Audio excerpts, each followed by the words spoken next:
This first activity we're going to do is using visuals to prepare for reading.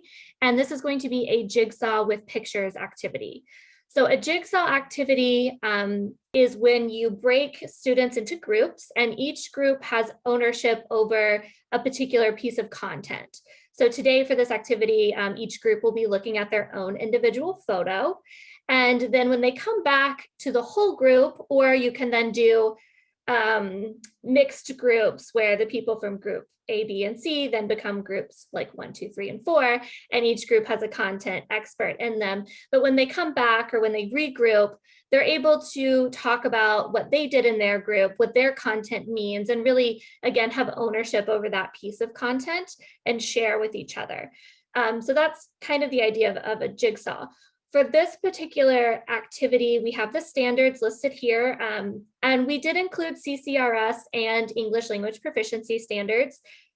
We should hopefully be using those in conjunction with one another. So even if you're teaching a strictly ESOL class, hopefully you are still thinking about the CCRS standards and incorporating those as well. So here we have CCRS reading 7, interpret visual information. CCRS speaking and listening 1, engage in collaborative conversations with peers. ELPS 1, construct meaning through visuals. And ELPS 2, participate in oral, I believe it's oral exchanges of information. I can't see the bottom, but I know it's oral exchanges. So those are the standards we're kind of focusing on for this particular activity. So the steps we're going to take for this activity, there is a Google Doc, and so in that Google Doc, you're going to, once we put you in breakout rooms, you'll see that you're in breakout room 1, 2, 3, 4, 5, and you'll find the photo that your group is going to work on based on your breakout room number in the Google Doc. And then what you're going to do is take a few minutes individually to answer some questions about your group's photo.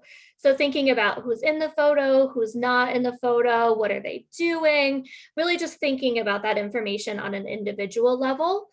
And then once everyone's had a chance to respond, and you will type your responses on the Google Doc to those questions.